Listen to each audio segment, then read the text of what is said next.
Hello, Guardians. Welcome back to Tower Casuals, the Destiny podcast. I am one of your hosts, Corey Deering, and alongside me, as always, is the Jolly Roger, the Kingslayer, the the man you can't see. Oh, Captain, my Captain, the Drifter's best friend, Josh Finney.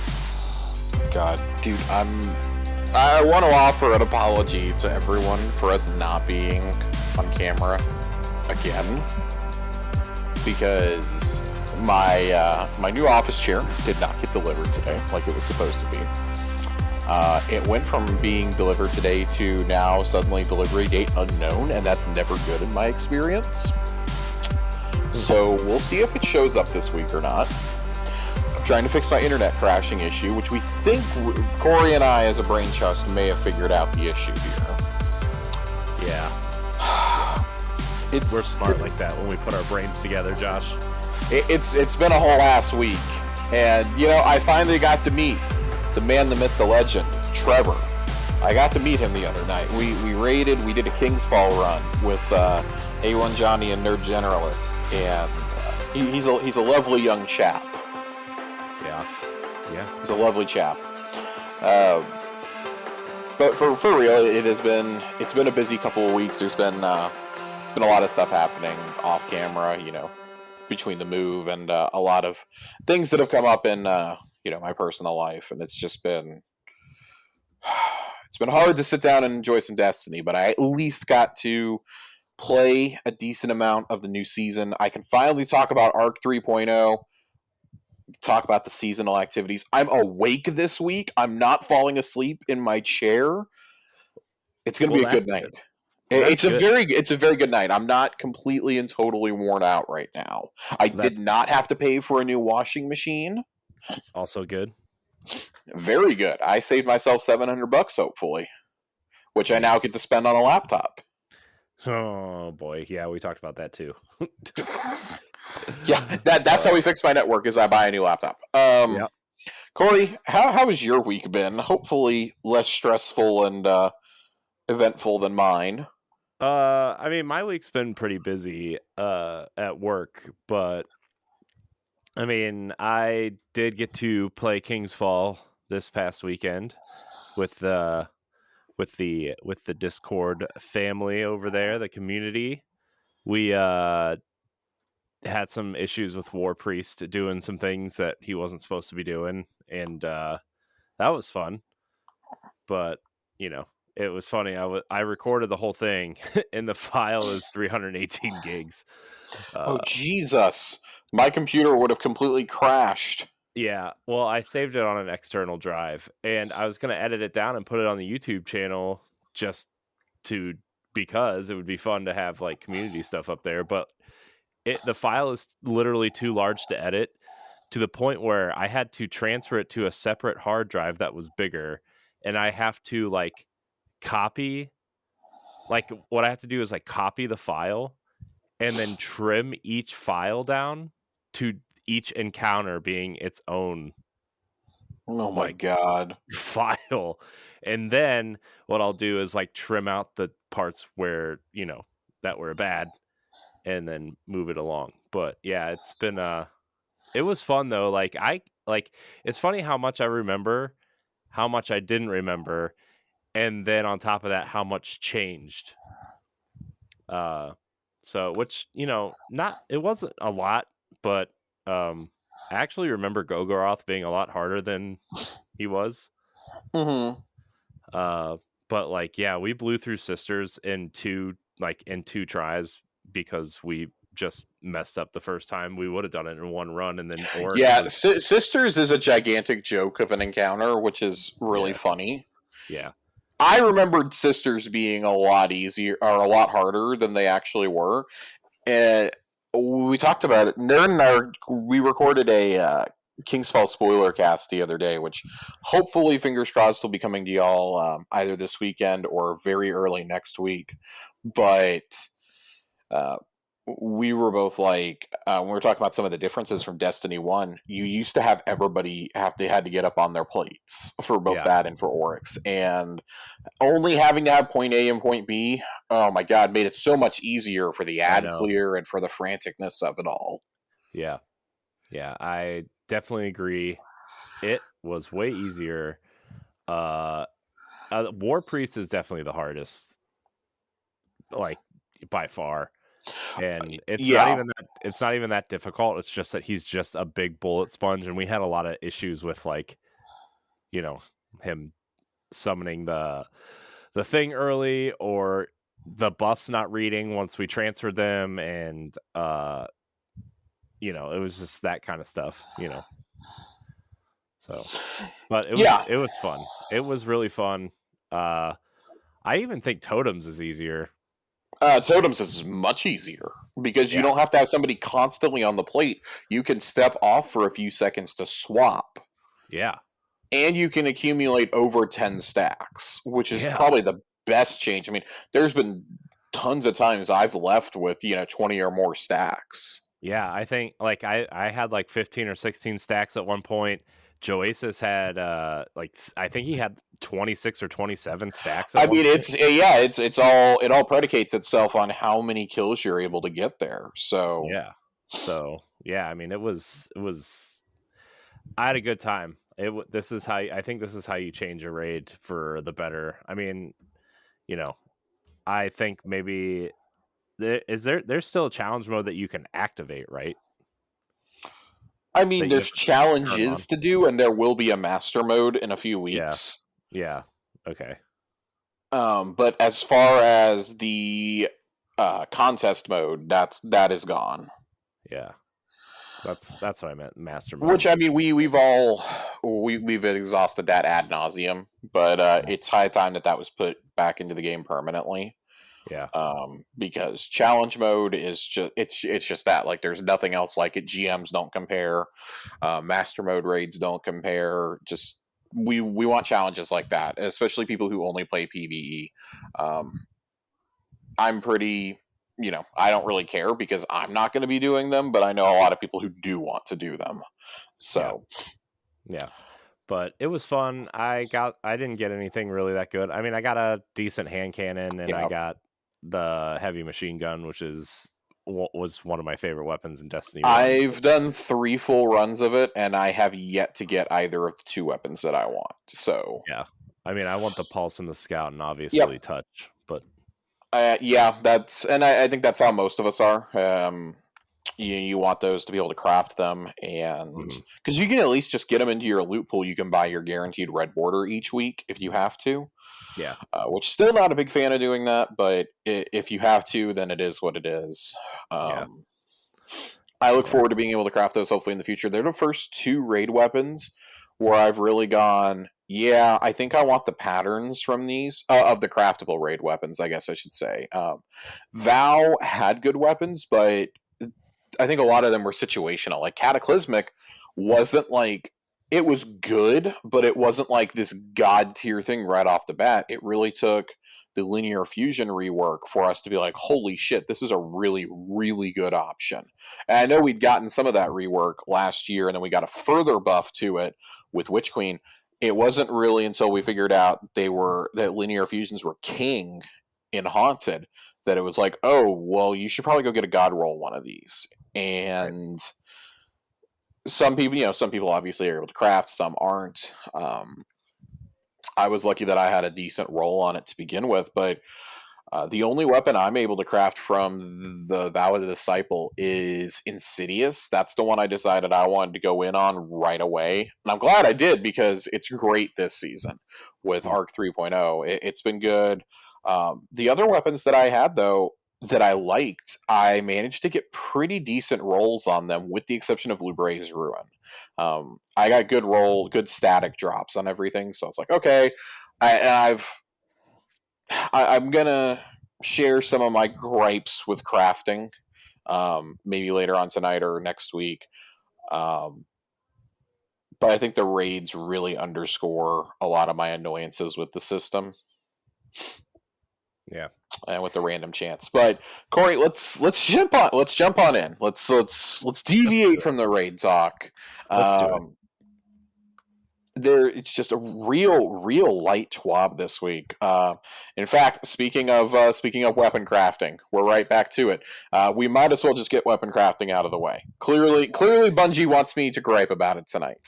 There's a reminder here at the top of the TWAB about the Dares of Eternity weapons, about how those are in, and as a reminder, that means the BXR, the Wastelander, Half Truths, the other half, not Traft. I don't know why it's a Traft.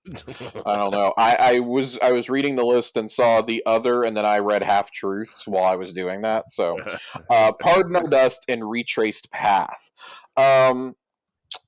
Completing the Dares of Eternity weekly Pinnacle Challenge will provide a guaranteed Dares deep sight weapon once per week to always provide you with pattern progress until all patterns are unlocked. This applies to all Dares of Eternity weapons except the other half. We wanted to retain this weapon's rarity, but also want to make sure if you're lucky and see it drop, it will always feature deep sight, so you can extract the pattern with that single acquisition. Let me fucking tell you something. The fact that these were not auto unlocked for most of us, or wasn't just like, oh, go get one pattern, is an absolute travesty. Because a lot of us who got the 30th anniversary content went through, got the Vidmaster seal. Yeah. And if you wanted to get Vidmaster, guess what? You had to pretty much reset your rank with Xur. You had to get to rank 16. And this is far and away the absolute worst grind there has ever been in the game for reputation. It makes Gambit look like double Crucible week. Okay, that's what it makes it look like. It makes it look like double Crucible during momentum control. Or during Mayhem. Like, that's how much of a joke this is. There was some discussion earlier in the Discord about, hey, let's go do some Legendaires runs. I think Andre was wanting to get in on some of those, and I'm like, y'all have fun. I shan't be touching these. I ran 4 or 5 runs of Dares, and I got nothing out of them. I got 1 red border out of 4 or 5 runs, so it may have been my guaranteed one if that wasn't a hotfix that had to be pushed. I shan't be doing that. There is nothing here that I'm like, yes, I have to recraft this weapon. Like, I enjoy the weapons here, but I don't think that I have to craft them, if that makes sense. Yeah. No, I agree. I mean, I think the weapons are cool. They're more of like a nostalgia hit than anything I would use out in the game. Really. So I do like I do like that both the BXR and Retraced Path can roll with Incandescent. I do enjoy that, but at the same time, like, I don't need to slap it on every single gun out there. Yeah. The only reason why I would carry Retraced Path is if I was really itching to use a trace rifle but didn't want to use a exotic one. Yeah, I think having legendary trace rifle options is really, really good, especially with how they've been getting champ mods and whatnot. I don't think it's wrong to have a good retrace path. Like, I mean, if I go in there and I get one to drop with Incandescent, then I'd be like, okay, cool, I'm done. I'm not going to worry about crafting. But this kind of comes back to my whole philosophy about crafting. Crafting is really there for those who have to have the absolute best, the best, the best, and who have just an insane amount of time to burn on this game. Because realistically, like, I play this game more than the average person, I would say. Mm-hmm. And it is a struggle for me to unlock patterns. Like, I got all the ones from Season of the Risen, because that was the season Witch Queen came out. Like, I was blowing through them. You could buy your guaranteed ones every week. I think I finished it literally the week that Haunted came out is when I got the final pattern that I needed. I was like still missing one of the LMGs, I think, at the very end of the season. With Haunted, you had like 3 opportunities to get deep-sighted weapons each week, guaranteed ones. I'm still missing at least 3 or 4 patterns. Now, a lot of those are at like 3 or 4 patterns, period. But you can only guarantee yourself one that you can pick each week. The others are completely by random. And you have to keep doing the activities we've been doing for months. So it comes down to, okay, how badly do I want to be able to craft these in the future? because when these weapons go away, this is probably how they stay in the game. Yeah. And then I look at the title for this season, for example. And this is the first season, I think, where you will have to craft every single weapon in order to get the title. And I don't think that's not really like hard to do with 6 months to go between now and the launch of Lightfall. What is going to be difficult, though, is getting that in the 3-month span if you want to get the associated Bungie rewards. And that makes it really clear to me that like even these seasonal titles are really going to be there for those who want to like push themselves, because that's not even like a hard challenge. That's just time consuming. And there's not, if you look at the Atlas, there's not a lot of things in there that are screaming, yes, you can come and get multiple deep sights a week. Now, one change that they have done that I like is that you no longer have to level the weapon up in order to extract the pattern. You just delete it right away if it's a shitty roll. You just delete it right away and you get progress towards the pattern. The problem is they're just so rare. The seasonal weapons are so rare to drop. The Dare's weapons are rare to drop. The only things I see, the raid ones are non-existent as far as I'm concerned. I've gotten one red border, and that was because we did the guaranteed chest on my 3rd run, and it was for the hand cannon. So, yeah, I'm never going to use that. Mm-hmm. And I think that ultimately all of it's a little too rare. Like, I understand making the raid ones rare. That makes sense. Like, those, you're going to unlock those because you're punishing yourself week after week. Like, you're doing this on all 3 characters. You're sprinting through it, things like that. Like, because you need the best of the best of the best of the best. For the rest of us, it's just like, man, I'd be happy to be able to craft like 1 or 2 weapons. There was a seasonal challenge back in Risen, I believe. One of the seasonal challenges, one of the weekly challenges, was to craft a weapon from Valid to Disciple, was to completely get a pattern and craft. I haven't looked ahead this season yet to see if there's one for this, but I imagine there's not, because that did not go over well. I don't even know that there's one to finish King's Fall. Oh, really? Yeah, I don't even know if there's a weekly challenge to finish King's Fall, but I think that this underscores just a lot of the core issues that I think I still have with weapon crafting after we've had a little more than 6 months now. We've had about 6.5 months with weapon crafting.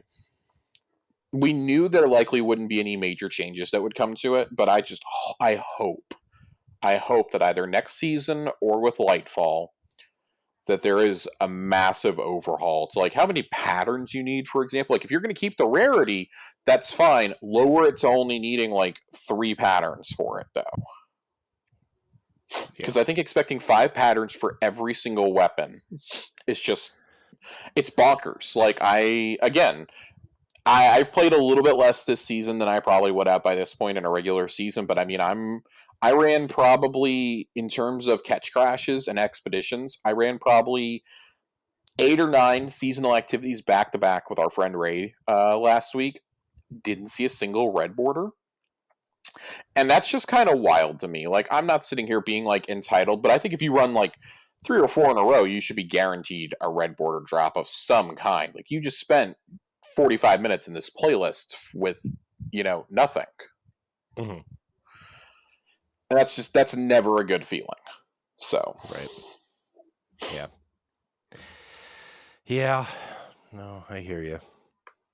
I think that you're going to have to do some changes to the method that they're acquiesced, because some of them were actually, when Witch Queen came out, there were weapons that only required, like 2 or 3 patterns. It was great. There were some that required 5, and we were like, oh my God, 5? Right. I remember I was thinking like, oh, but that means that not everything will require 5. Like, it's fine for the raid weapons to require that. And now you have this. Like, I'm kind of baffled as to why do I get so many fucking red borders that are uncraftable? Like, I get the playlist weapons that drop, I'm getting red borders on, like, Trials weapons and on Iron Banner weapons more than I am of the things I can actually craft. Right. That's just so infuriating. And then I mean, you have things like here with the other half, like really, like you're still going to make it artificially hard to get. So like Right. I it's Like been almost a full year. this tells me they're making it harder to get because it's a Like guaranteed red. yeah, I mean, I've reset my rank with Zur, and I have seen two other halves that entire time. One of them was literally on the first day of Dares of Eternity.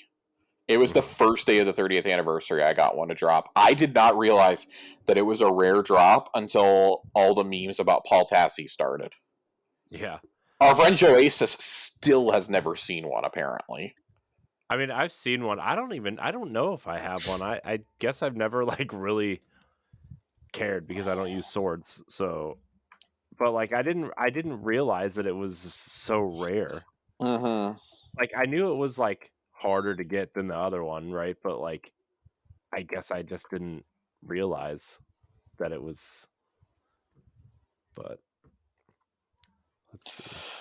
I don't know. Just Bungie, please, please, please, please, please. Like, combat is in such a good spot right now, but like playlist activities and crafting need some major love. Like crafting, we knew was going to have some growing pains, Yeah. and I don't want to like I'm trying not to like overreact, right? Because okay, crafting is fairly new. We really haven't gotten any major updates. I would say the being able to just shred the weapon to get the pattern, which is something that we thought was going to happen from the beginning, is here. Um, I think that you're going to have to overhaul like that. I don't know that we're going to get a big update with next season. I would imagine it'll probably be a little bit smaller, or it'll be stuff preparing us for Strand. Right.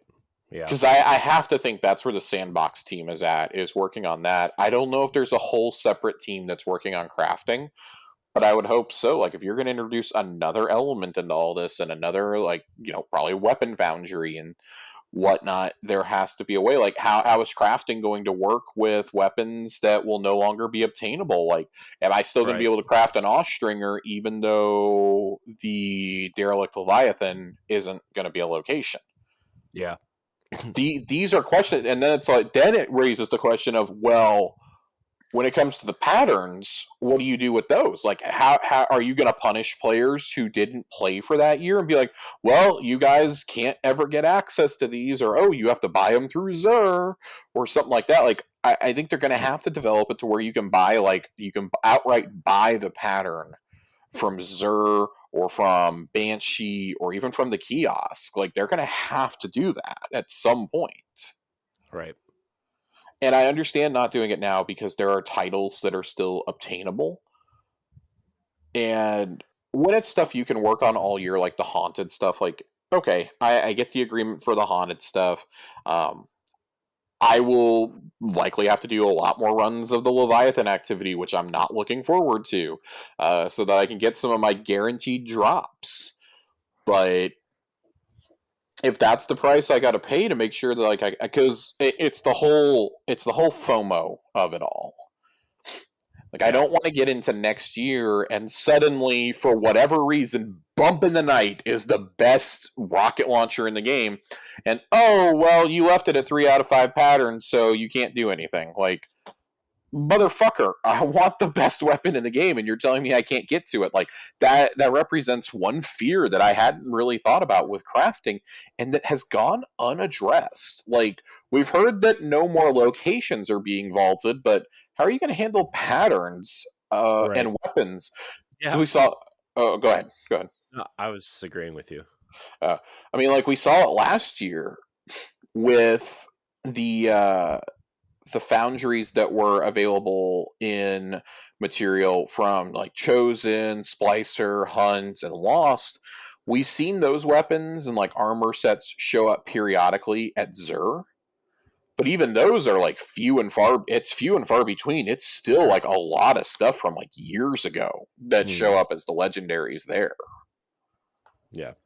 Um, you're gonna have to start selling patterns, and Yeah. those weapons aren't sunset. So can we like retroactively make it to where could we even do some quests? Like, imagine if this season you had a quest where, or not even a quest line, but like when you open up your chest at the end of the pirate lord of the week or something, when you open up that chest, you get a pattern for a splicer weapon or for a hunt weapon or something like that. Like, because that was Spider and Mithrax's seasons. Like, okay, we're gonna do like between the two, we can give you every single pattern because there were only like 8 or 9 between the two seasons.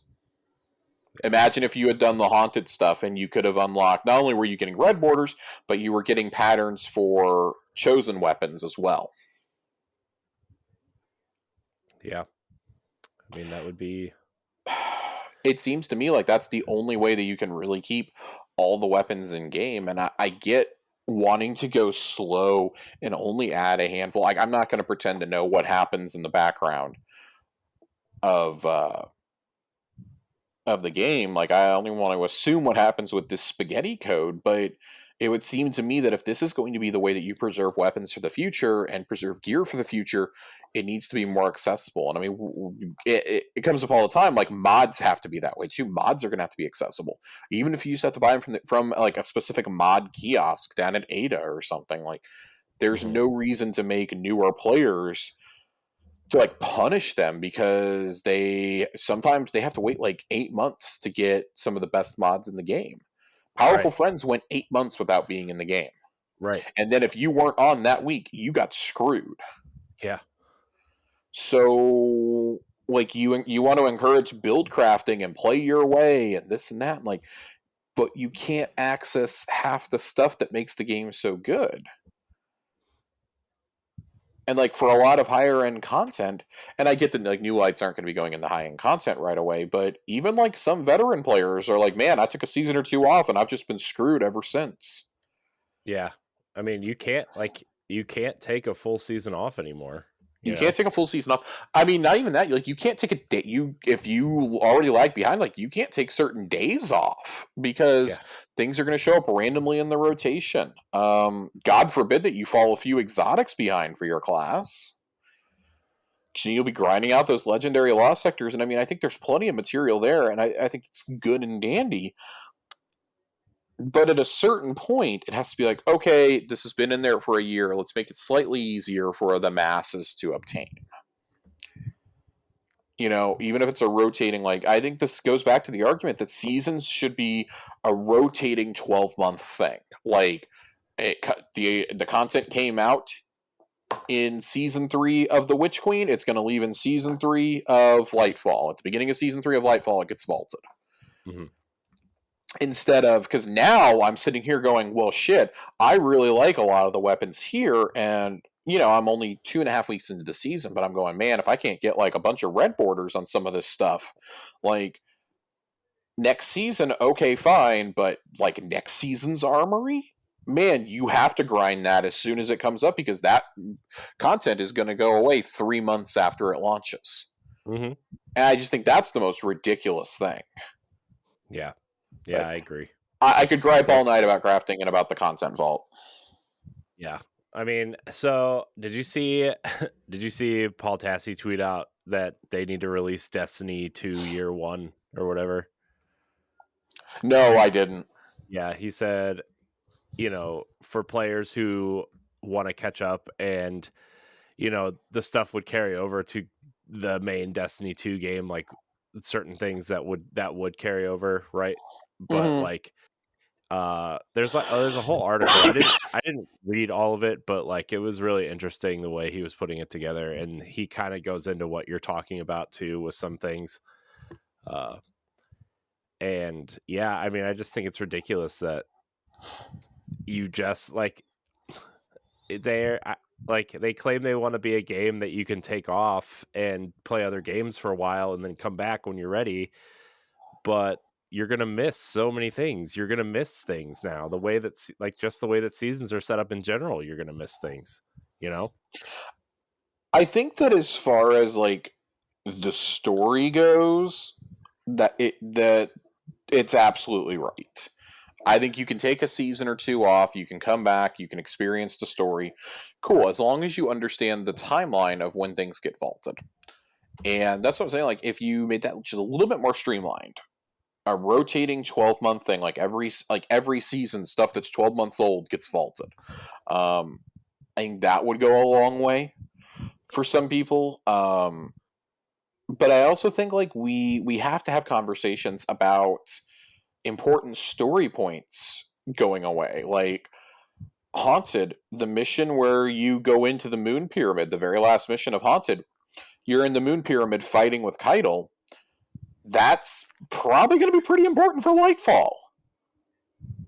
Like, and you can't do the mission where you fight Callus. Like, Callus is the main enemy of Lightfall. Like, what the fuck? The Sever missions are going to be lost to time, including, Zavala's, heart-wrenching cutscene. Yeah. Like, Crow stuff, okay, we've been overcoming that, but like Keitel overcoming her traumas, like relating to Gaul, that's going to be gone. Like, I would imagine that the PsyOps Battlegrounds will probably be added to the Vanguard playlist. I wouldn't be shocked to see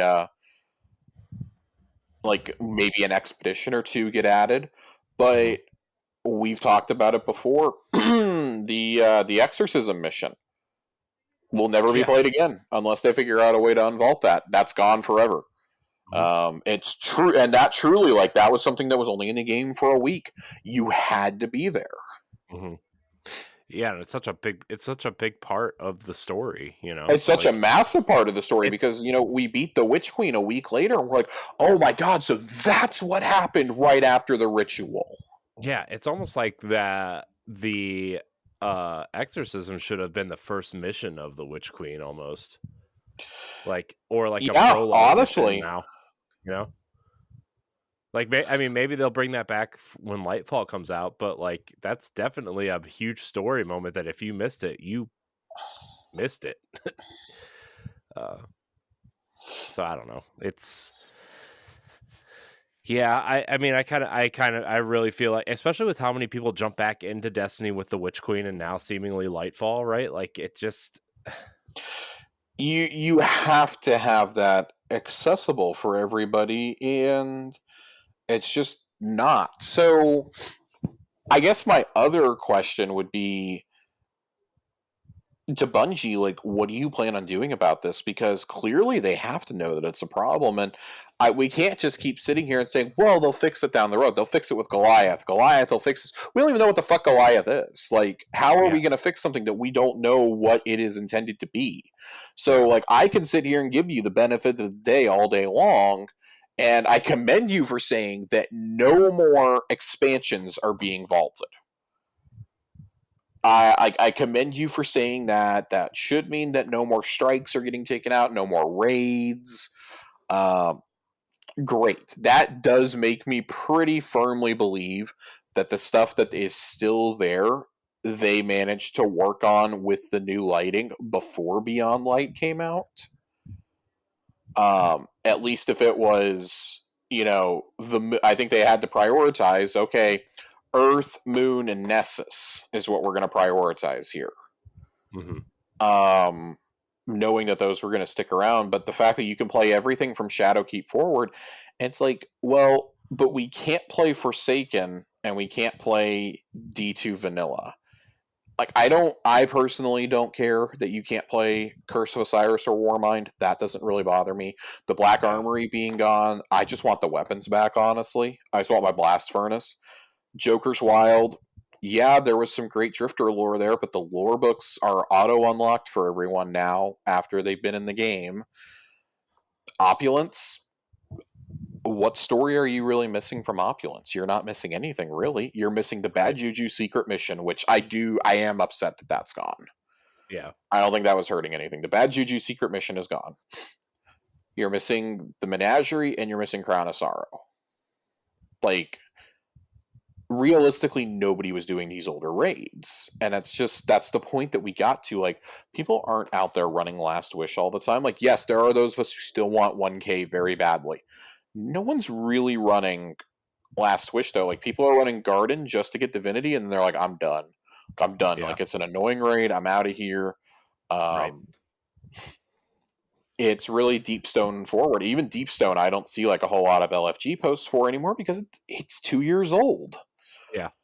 Like, you're doing the more recent content. I see, VOG and beyond, and like sometimes during featured raid weeks, yeah, that can fluctuate. People will want to go do them for the pinnacles, or for a shot at eyes or 1K or something. But like, the content that's in the game needs to be content that people actually play. So like, I enjoy that all the dungeons as they exist now will stay in the game, are not going away at least until Final Shape.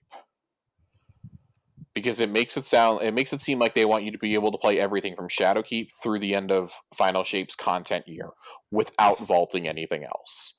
And Right. honestly, if they were smart, they would say, I know Bungie's committed time and time again saying, well, Destiny 2 is it. That's it. Like, it's Destiny 2. We don't have plans for anything else. Like, man, you just have to hope they're lying. Let Destiny 2 stay like this. Like, I don't know, figure out some way for our vault to be carried over. Kind of like Paul's idea of a Destiny 2 year one game. Like, figure out a way for our stuff to come over. And hey, if you want to go play those activities, you can go play them. Like, your stuff won't go back with you, but you'll always have your things in D2. Yeah. But your stuff will come for like your stuff will jump forward. And I think you're going to have to do that at some point. You're going to have to do that, or because I think we're getting to a point where these consoles are powerful enough to handle it. Like, treat it like an actual MMO. You're Yeah. going to have to base it's going to have to do some unique things. Like, you're going to have to base things in the cloud. You're going to have to say, okay, you don't have to have everything installed, and that's okay. Like, have a base download of like the 2 or 3 most recent expansions and all the content that entails, so the dungeons and the raids from those, and like force everybody to have the strikes and the crucible maps, but like everything else separate downloads. Have okay, this is something that will install all the raids, here's something that will install the story from those other ones, because that was a big part of what got vaulted, was all the story content with all the dialogue and the cutscenes and things like that. That's what was taking up the room. Right. Yeah, I mean, there's a way to.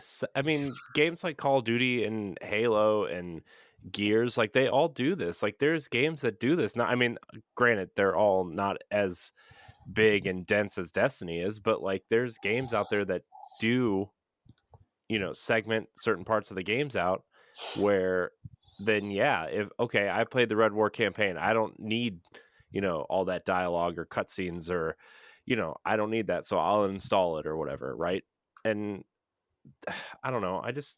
I know we talk about this a lot, but like, it still really bothers me that like I can't just go back, because I've I've gotten like 2 or 3 people to buy the game recently, and they're gonna jump into Shadowkeep and be like, what's going on?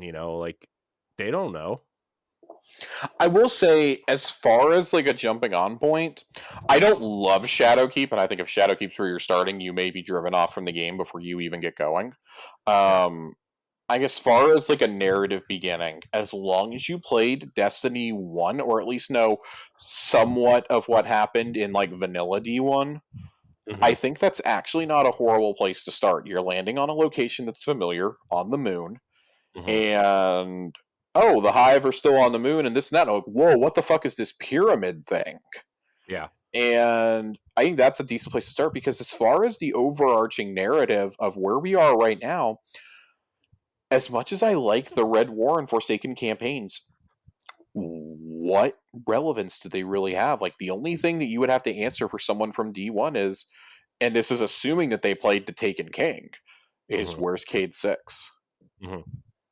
Because I mean, if you didn't play the content that's gone now or play D1, you don't know who Cade is. Right. Cade means nothing. Like, Yeah. I've know people who have literally jumped in and not done Forsaken at all, and they're like, "Who the hell is Cade?" Yeah. And or who played Forsaken just before it got. I literally had a friend who played it a month before it got vaulted, and he's like, I'm glad I played that, because otherwise I wouldn't have known who this guy is." And like, the game's almost removed any and all mentions of Cade at this point. Yeah. And that's like, you removed probably the most recognizable character from the series. It's just, Yeah. I don't know. I have a lot, again, I have a lot of gripes about the content vault, and I don't know, maybe we get closer to Christmas or something and we have a better idea of what's coming with Lightfall. Maybe they'll have addressed patterns and vaulting the patterns and things like that by that point. Yeah.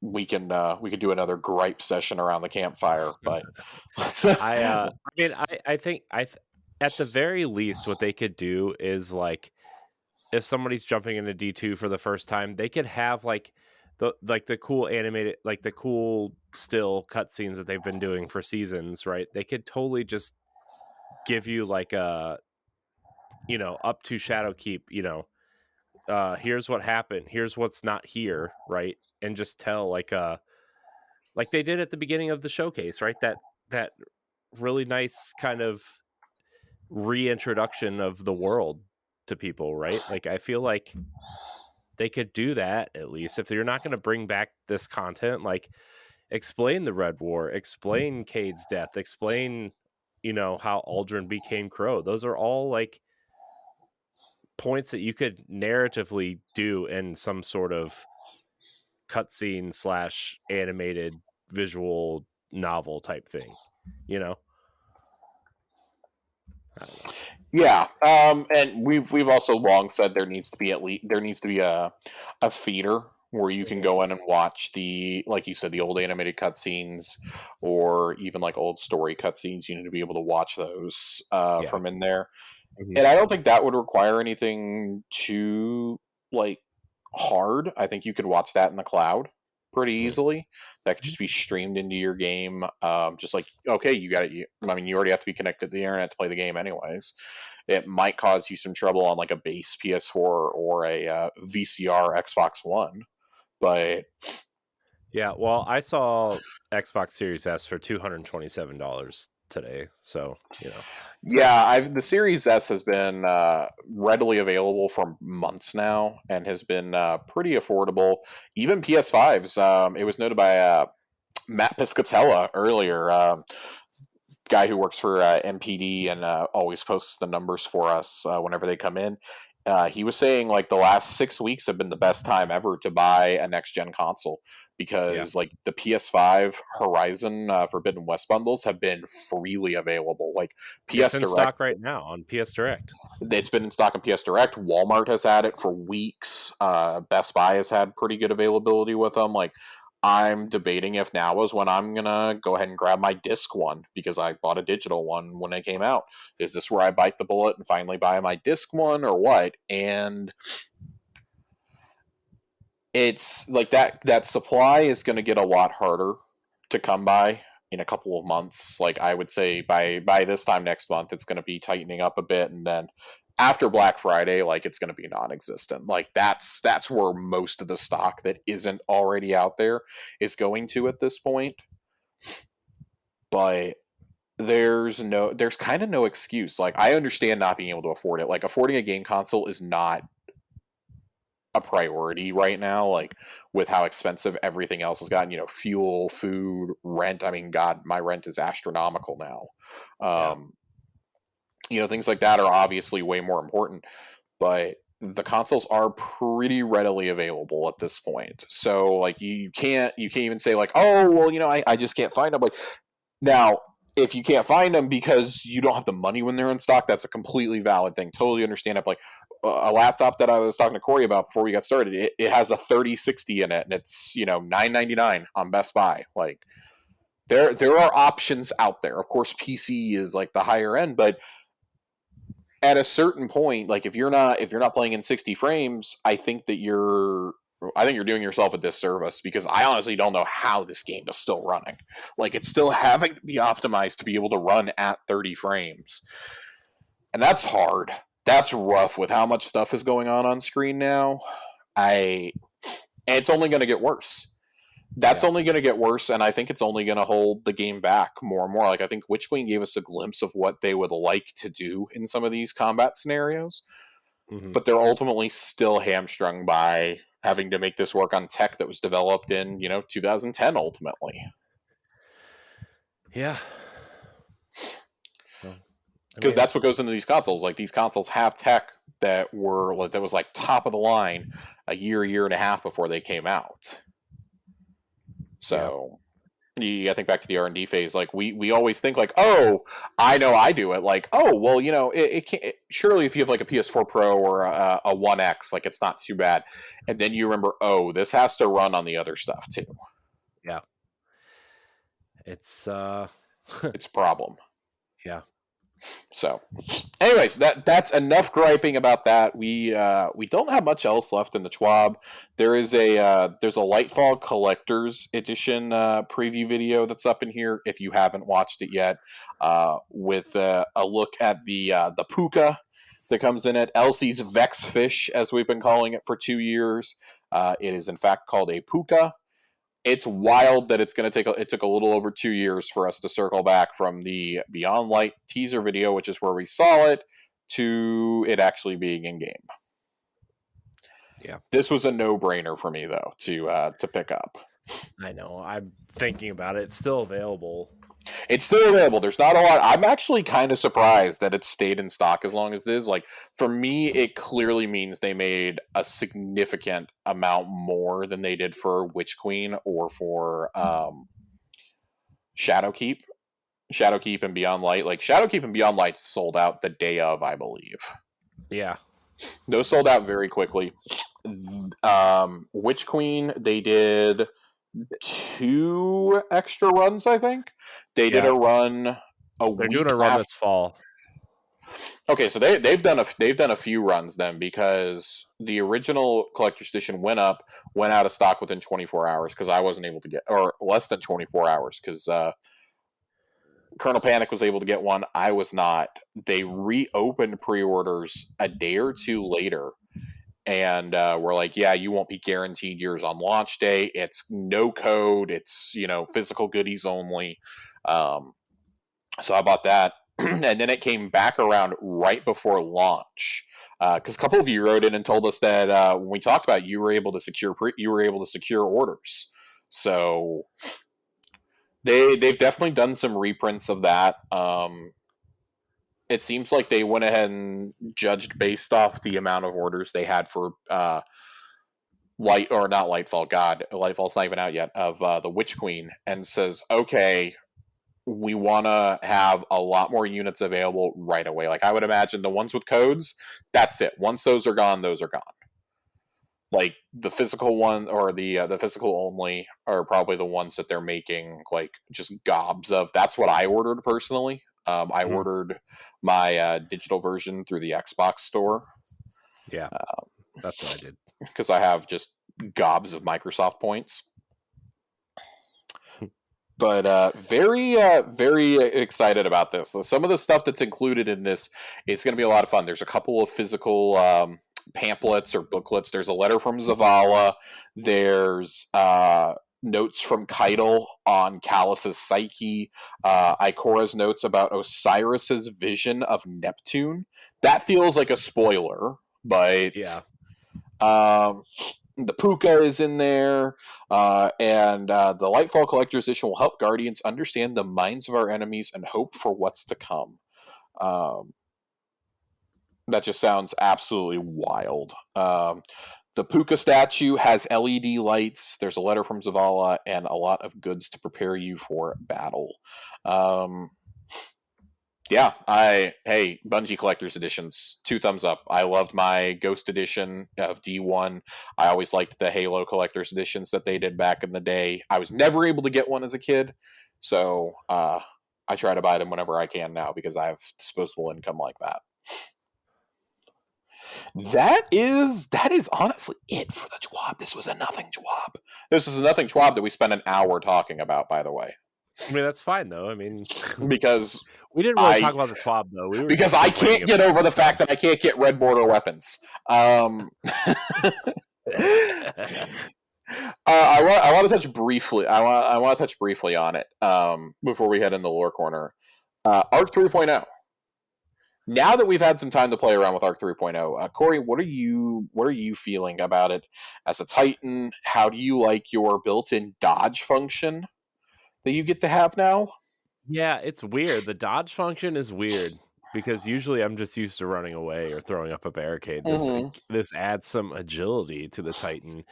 Although I do kind of feel like a lot of Arc 3.0 is built around, like, they weren't kidding when they said Arc is driving you and you are not driving Arc, because like I feel really out of control. I feel like I have to like aim where I want to go and hope that I can steer myself there, you know?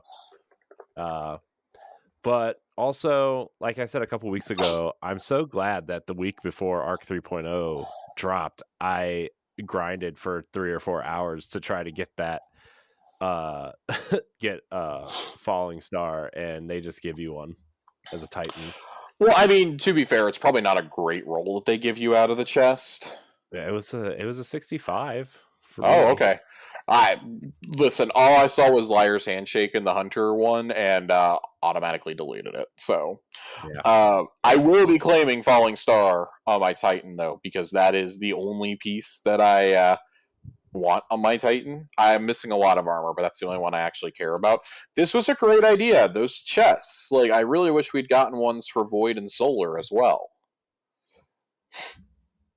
Yeah. I kind of I wonder if that'll be something they do next season.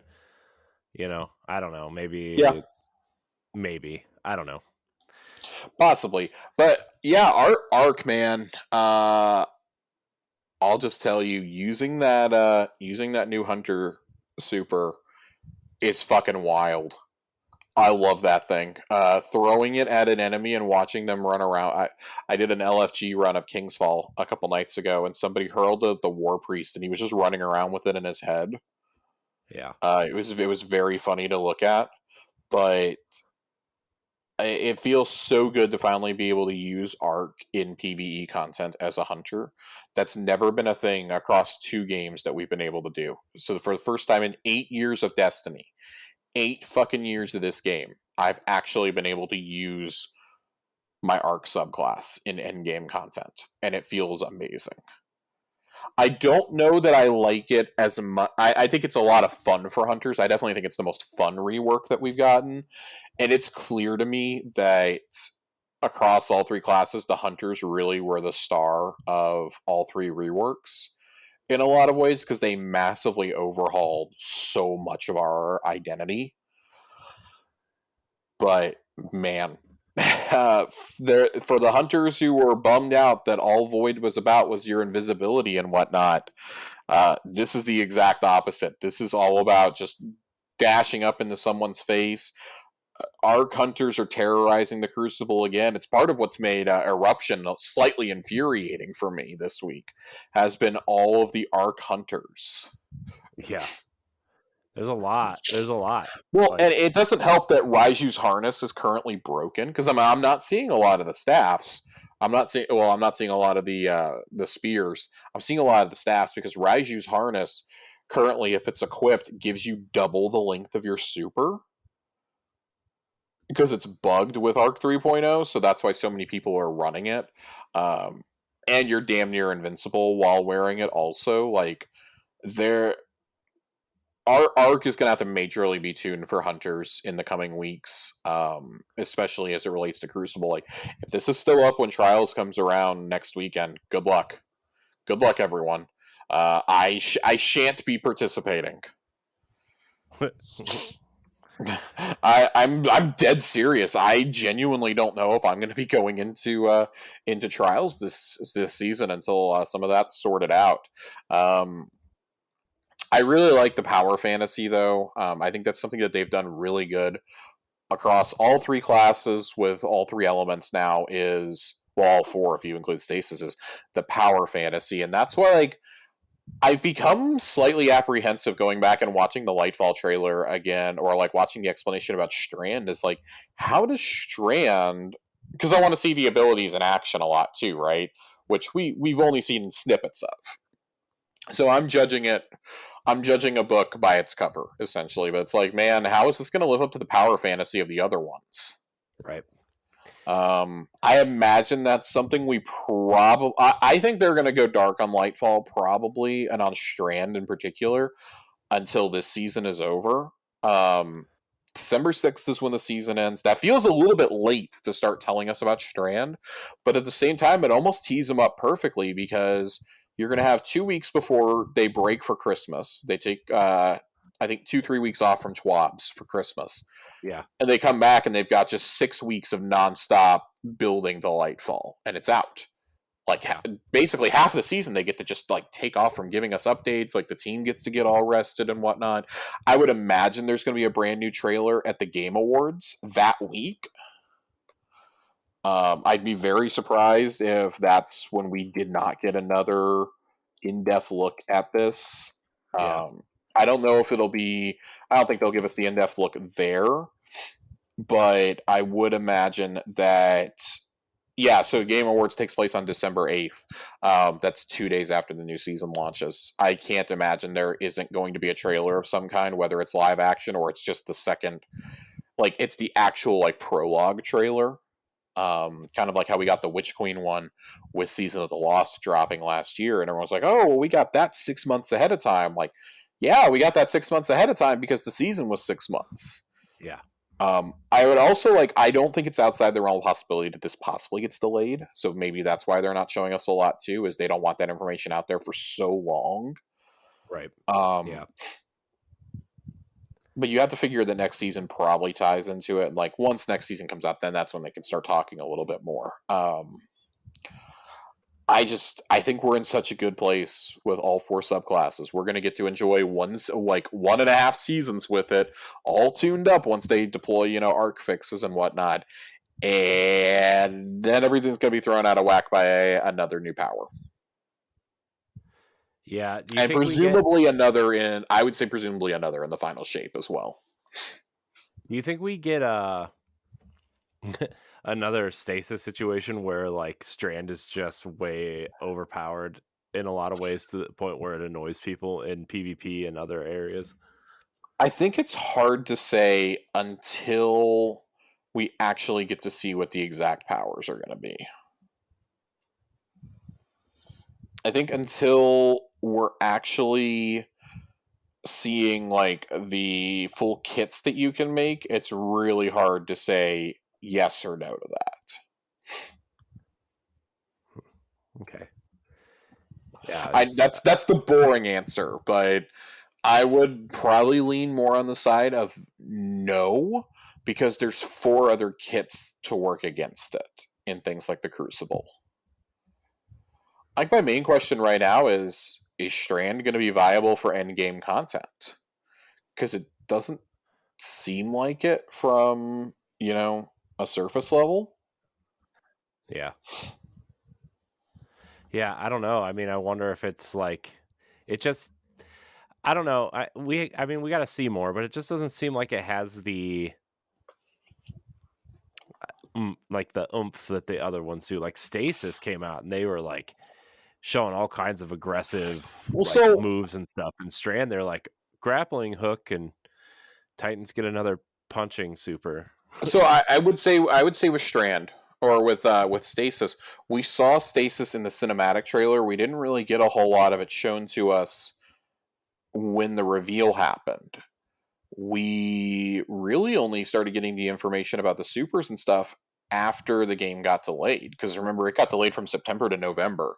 And it was at Gamescom, or what would have been Gamescom time, back in 2020, when I think they did digital Gamescom stuff that year, that we actually got to see the supers and such. They gave them each a dedicated blog. We got to see the kits, like the melees and the grenades and stuff.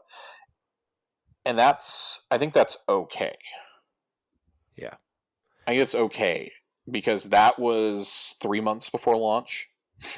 Like, I think about 3 months out is when you can start going into that stuff in more detail. Like, we got Void was a different situation because Void already existed in game. Like, to give us all that info back in like September of last year, okay. Like, Strand, I think they want to focus more on the reworks now, and knowing that they don't have anything to rework or fine-tune next season, in season 19, they can say, okay, here you go. Here's like a tease of Strand. Like I could easily see that last Schwab right before the holiday saying, boom, here's a big info dump on Strand. Here's something for you to salivate over for the Christmas holidays. And then come back and start answering the questions, dropping the Vidocs, things like, because I mean, end of January, like last week of January, first week of February is probably when we're getting the Vidoc for Lightfall. And by then, we'll have a very clear idea of where the story is going, maybe how Strand plays into it. I would not be shocked to see a weapon or two use Strand ahead of time. Like, I have a feeling it's going to be introduced. Like, we already have the Quicksilver auto rifle, and that, to me, is here for a reason. There's a reason why we're getting that weapon now.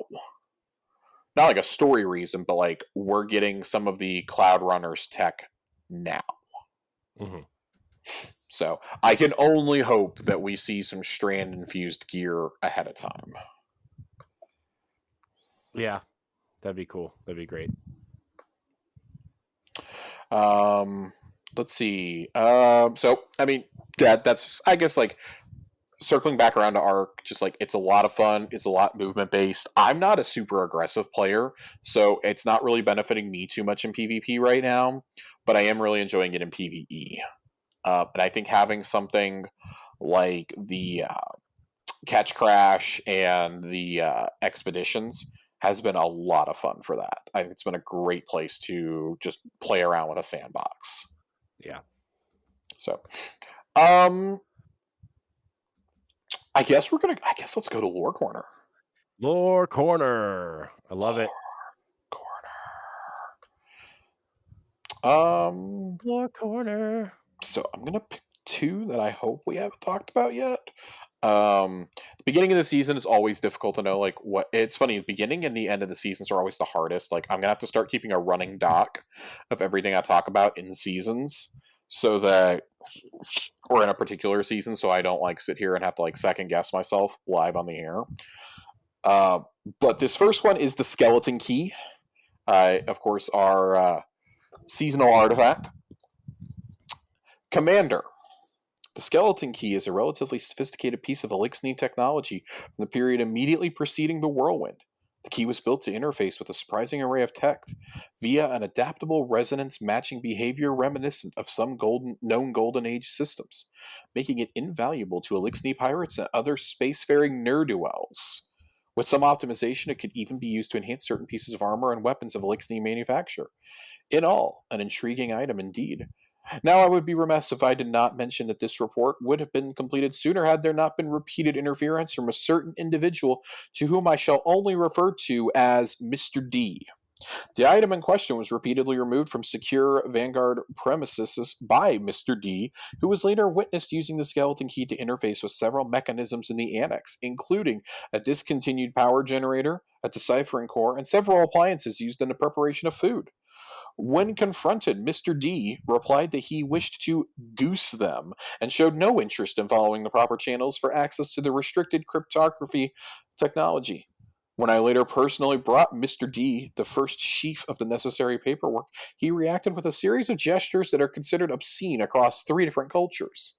I was rudely instructed to take it easy, referred to as his brother, piled with various illicit refreshments, and when I rebuffed all attempts to placate me, he suggested we settle this in Gambit, an invitation I vehemently declined. Needless to say, I will be filing another complaint against Mr. D with Ikora once she has restored my access to the grievance systems. Master Rahul. I think this is fucking hilarious. Yeah, this is great because it's clearly Mr. D is Drifter. Yeah. He's called, hey brother, take it easy. Like this is great. Settling this in Gambit, and Rahul declines. Like even they don't want to play Gambit. It's canonical that people don't want to play Gambit. It's hilarious. Yeah, this is great. This is definitely a different Skeleton Key than we used in D. Correct me if I'm wrong. I believe we used Skeleton Keys in D1 in Prison of Elders. We did. Yeah. We did. So definitely a nice change of pace there. I always love whenever we get the artifact and you get to look at it up front. But also, like, things are referenced from previous seasons.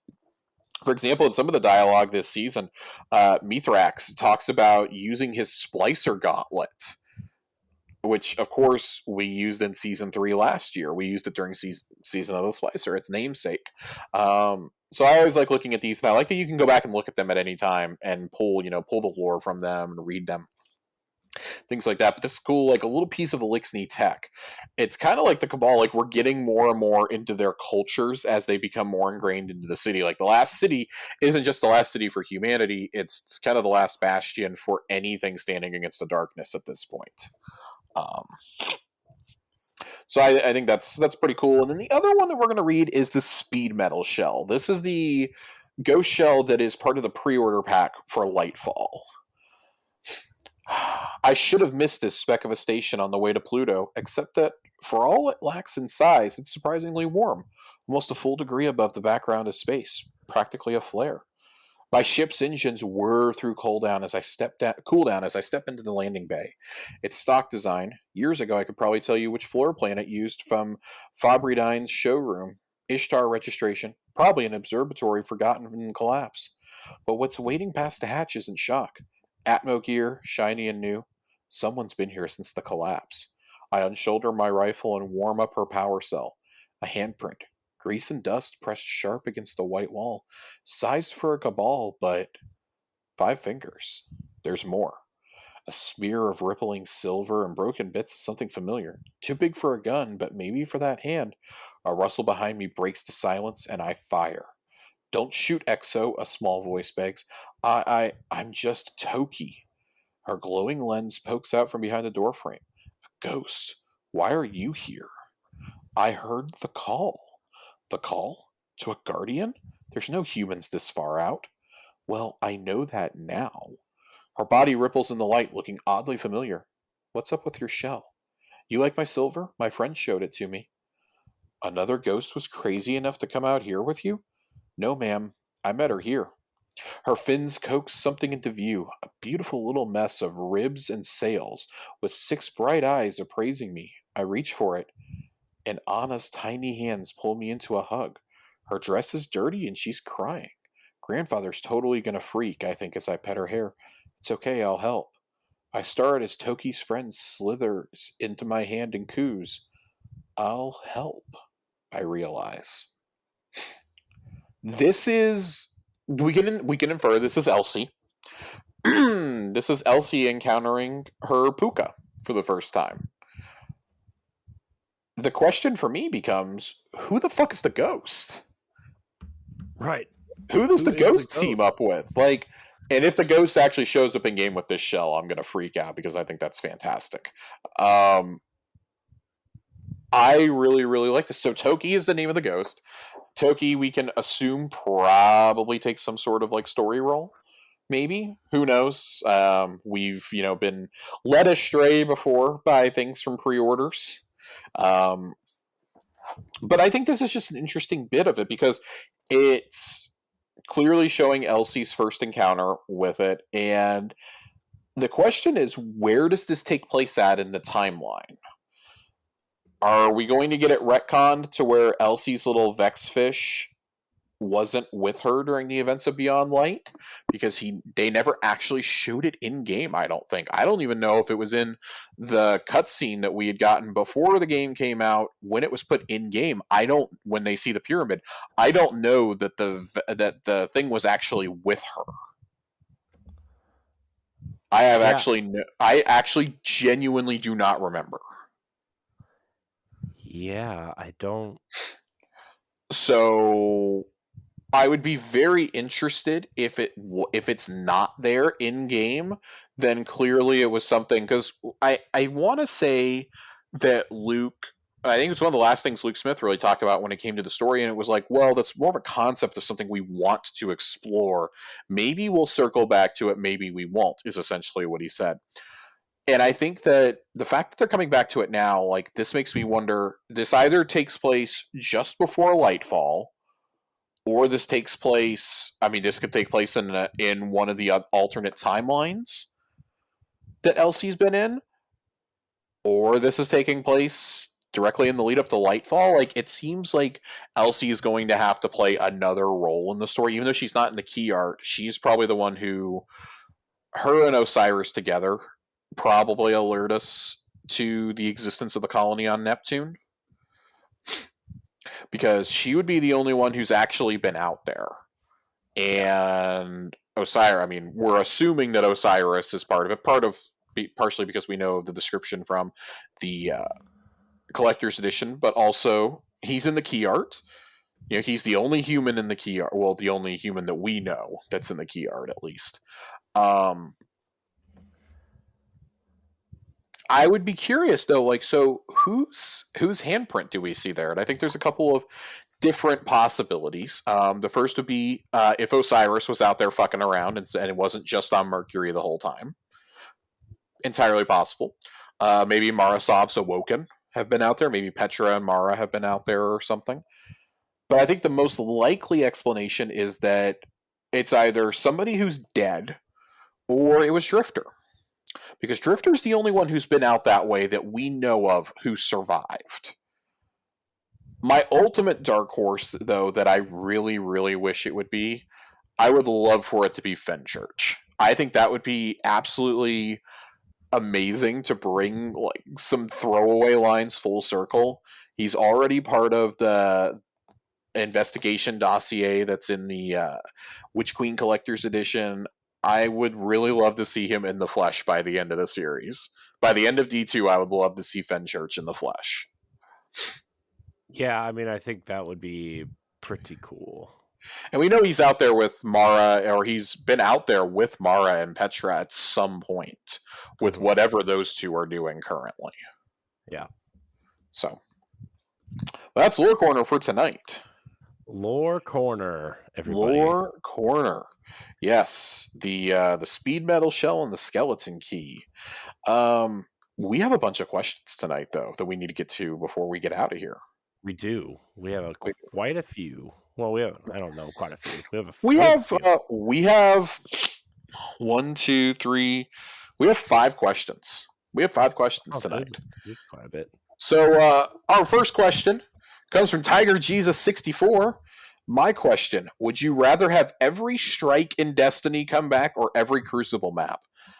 I think that Corey and I both have the exact same answer here, and it's a no-brainer. It's every strike. That's every strike. Like I could give a shit if every Crucible map comes back, because let me tell you, a lot of the maps I don't like to begin with. Yeah, I mean, I would like to see if I don't even play Crucible all that much anymore. You know, like I do. It's just been like and I understand the basis of the question. I get what Tiger's getting at here. I would like to see some more maps come back, but at the same time, like most of the ones that were vaulted are ones that I have not lost any sort of sleep over. Mm-hmm. And I'm okay with them staying where they are, going away, or, you know, for example, the Combined Arms map on the moon from D1 actually is where the Shadowkeep campaign starts. Yeah. So I'd like, if you were going to do something like that, like I wouldn't mind seeing something like that, or kind of like how some of the old Lost sectors have been reused for some of the seasonal content. It's just been like reskinned. I wouldn't mind seeing that. I think that would be a tasteful way to bring some of these back. They're going to bring back a map or two like every other season, I believe, still. So we're probably going to get that sooner rather than later. Strikes, I imagine, require a lot more manpower to bring forward. Otherwise, I'm convinced we would have the moon ones back. I'd still like to see every strike, and I still do think that every strike will come forward at some point. Bookmark this in 2024. Tell me how I'm wrong. Yeah. Well, you know, I'm counting on you, Trevor. Trevor. Don't worry. He's just gonna have a shirt with all your nicknames on there, but at some point, and then right in the middle, it's just gonna smack dab say you're wrong. Probably. Our second question comes to us from Andre. With the knowledge, guns, and armor we have now in Destiny 2, what are 3 moments, bosses, or events you guys would go back to and redo? And why is it Skolas or Taniks? First off, it's not Taniks. Fuck Taniks. I'm tired of Taniks. If I never see that dude again, it'll be too soon.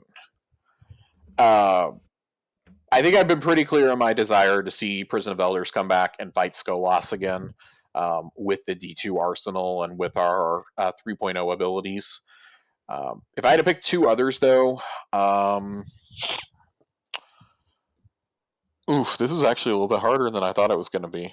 Because Oryx would have been on the list, but Oryx is now in the game, so we all saw how that one went.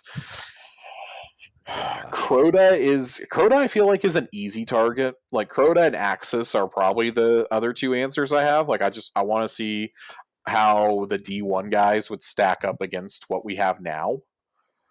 Because the problem is I don't think any of the villains or any of the raid bosses that we fought in D2 so far I would really care about fighting with a different kit. Like Galran, I really doubt I would change much about the Galran fight, honestly, with what we have now. The Callus fight would be even easier than it was at the end, which you could two-plate the guy by the end, for God's sake. Yeah. Spire of Stars, you just got up in their face and Wardcliff coiled.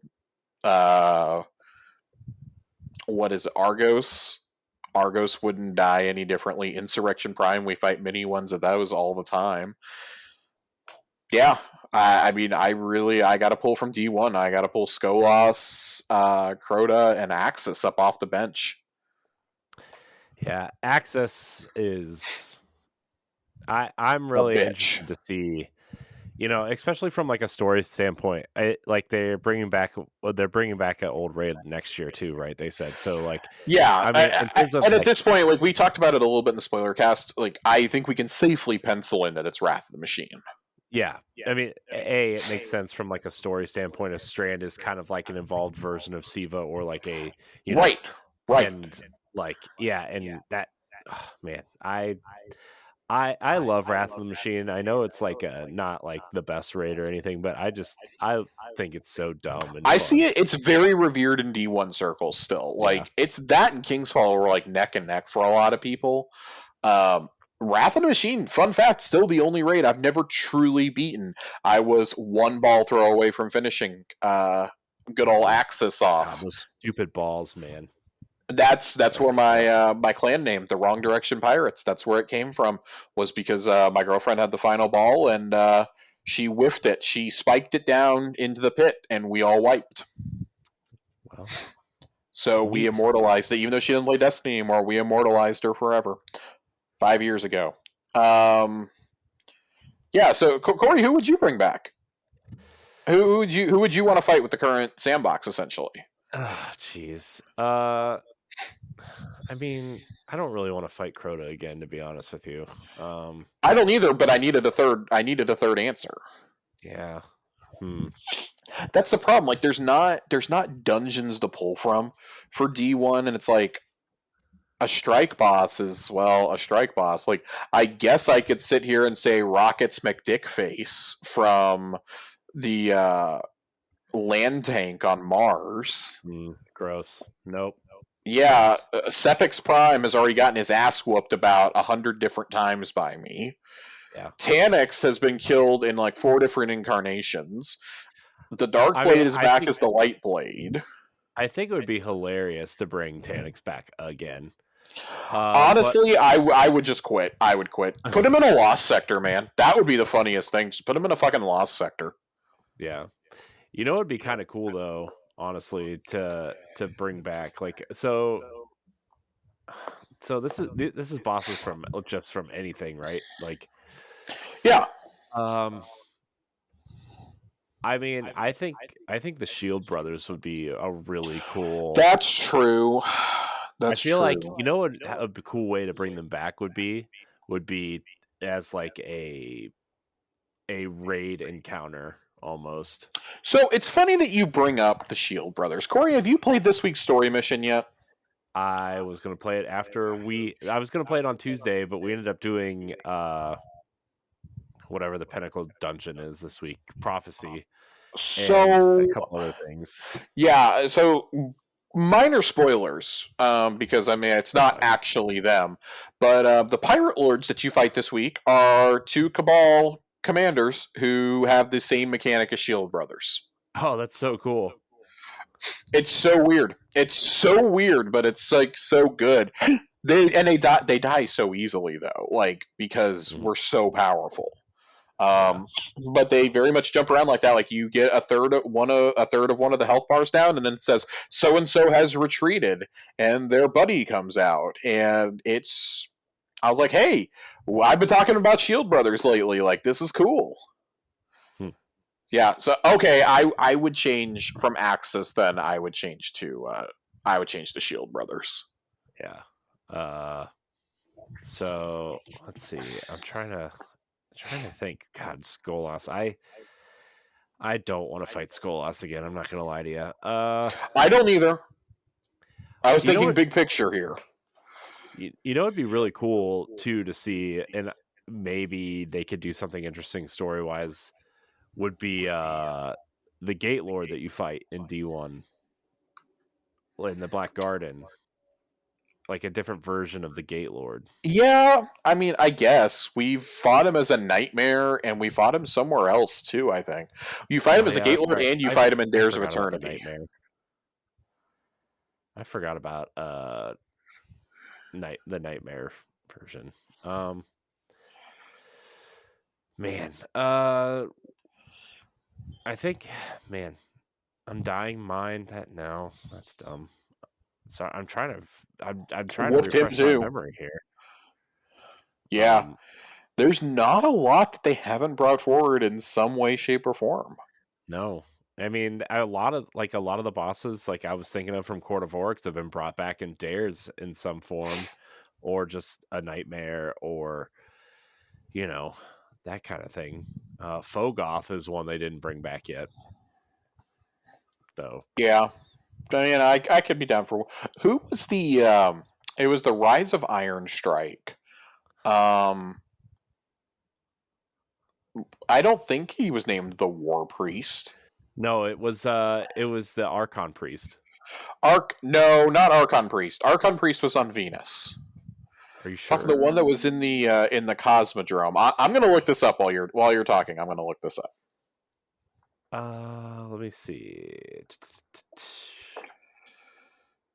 Axor, Archon Priest. Nope. Yeah, I don't remember. Hang on, I'm pulling it up. The wretched eye. The high priest. The high priest. Kovic. Okay. Kovic, the splicer priest. Yeah, I'd like to whoop his ass again. Yeah. Yeah, I really liked Rise of Iron. Man, good times in there. I did not like Rise of Iron. You know who they could bring back? The Scion Flares. You know, that wouldn't actually be like the weirdest thing. Yeah. I would love to do that as a GM. Yeah. I doing that on Grandmaster would be it would be the most annoying thing in the world with match game, but I could see that being a lot of fun. Yeah. I mean, it would definitely be like a feel good Grandmaster once you beat it, right? Because that and Shield Brothers would like almost instantly be harder than half the ones we have already. Shield Brothers would probably be automatically the hardest. Yeah, Shield Brothers. Oh, so, man. Imagine if they throw some champions out there while you're trying to fight them too. Nope. God, I'm giving them ideas. Stop, Josh. You know they're going to bring them back. You know they're going to do it so that we have some lives. You know they're going to have something cool attached to it, and then we're just going to get our asses beat in repeatedly. Nope. All right. So what are your final three, Corey? God. So I mean, Shield Brothers is one. Mm-hmm. Shoot, I just closed the tab I had open. Man, Omnigul sucks. I'm gonna go Shield Brothers. Gate Lord, I guess. But they would have to change up the Gate Lord in some kind of. Yeah, they'd have to give it some sort of mechanic. man, I kind of want to say Skolas just to be a jerk about it, but because I just think I want people to suffer like we suffered through Skolas, honestly. So you know what, Fair. Josh? I'm going to say Skolas, but Skolas. I'm going to say the people who defeated Skolas and got the moments of triumph in year one, and it's attached to their profile, get it out. They don't have to do it if they don't want to. I would agree. All right. Next question comes from Joasis.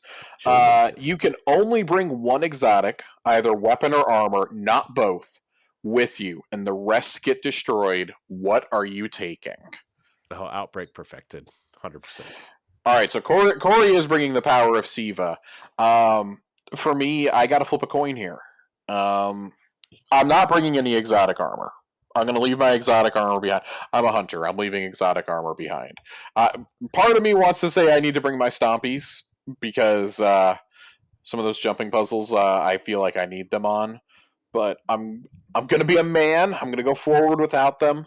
It comes down to the coin flip between Gallarhorn and Divinity. Gallarhorn, of course, the most iconic weapon in Destiny history, and Divinity, hands down the best raiding weapon that there ever will be in the franchise. Like, so much so that people still ask for it in LFGs years later, and not in a condescending way either. Like, it's not like, oh, must have div to join. Like, please have a div if you join. I guess I would probably go Divinity. Because there's other legendary DPS options, but there's nothing that does it like Divinity. I still need to go. I should probably go and get me a Divinity, to be honest. It's a great gun. I want it as a Super Soaker. Final question tonight. John, yours is ridiculous. I'm not reading yours. Who do you think you are? What gives you the right? Where do you get the nerve? I'm me. I'm me, bitch. I lived. The last question comes from Rush. What are you going to be in game for the Halloween season? I mean, a Gundam. I mean, Corey's going to be a Gundam. I'm going to be a Metabot, clearly. But if you're talking about what mask I'm going to wear, man, the best mask in the game, and it's the Uldren O face. The Uldren O face. That's the only mask that you wear in game, and you have to specifically do cutscenes with him in it. It's a lot of fun. It was great going back and doing the ending of Forsaken like that. Every year it became a tradition. I mean, that's true. I mean, that is pretty... The masks are... I always forget about the masks. But... They don't forget about you. I know. Maybe I'll be the Cryptarch. Ooh, the Cryptarch's a good one, too. That's like the default one, though. Well, not last year. Last year, I think I got a Traveler head. Wasn't the Traveler head one? I swear it was, but I'm saying when you get the generic mask to put your other masks on, it's always the Cryptarch head. Well, then I'm generic, Josh. Okay, I don't know what's wrong. You're generic. You're boring. That's fine. You know what? I'm okay with boring. You know. I was looking to see. I had definitely seen a list of the masks that are going to be in this shit. That's my cat sneezing in the background. If anybody can hear. I was looking to see where, because I definitely saw a list of what the masks were going to be for Halloween this year, and I'm trying to. Do we know what they are? From a data mine, yes. I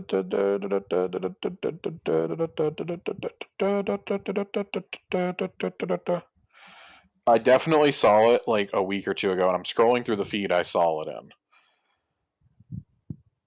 And I'm annoyed that I can't find it now.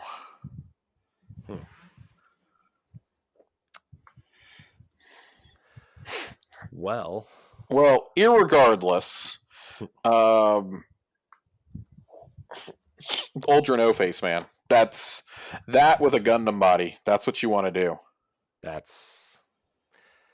mean, yeah. You know what? I'm excited to see you wear the O-Face in a Gundam costume.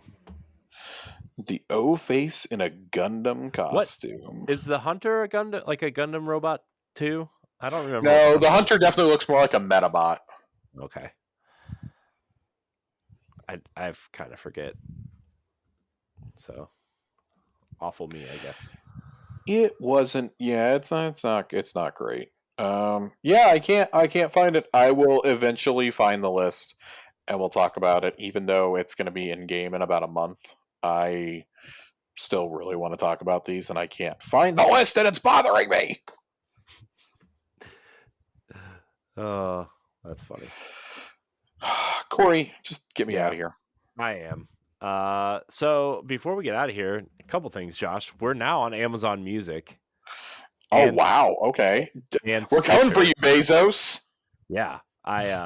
Sorry if I seemed a little distracted a couple of times tonight. I was trying to get our stuff confirmed on Amazon Music. So we're now on Amazon Music. We're now on Stitcher. And we're now on Castbox. So if you prefer any of those platforms, you can listen to us there. So yeah. Also, we have a store with our logo on some stuff if you want to get something. So there's that too. But anyways, I want to thank everybody for watching and or listening to this episode of Tower Casuals. You can follow us on Twitter at Tower Casuals. You can email the show, towercasuals@gmail.com. Join our Discord. It's so much fun. A lot of great Guardians in there. So check it out. Josh, thank you for your time tonight. I know you're not having the best of months, but no, God, dude, I'm ready for August. August ended very badly. September hasn't been going great for the first third of the month. Yeah. So, but I'm glad you made some time and hung out and played or talked some Destiny. So, yeah, where can we find you? Twitter at Josh_Finn. 2 N's. 2 N's. 2 everybody. N's. Yes. So yeah. You can find me at I am Corey Nachi on Twitter and Instagram. You can find me doing other things. Come join the Discord. Do all the things with us. I want to thank everybody for watching and or listening. And until next time, we love you. Goodbye. Bye-bye. Bye-bye now.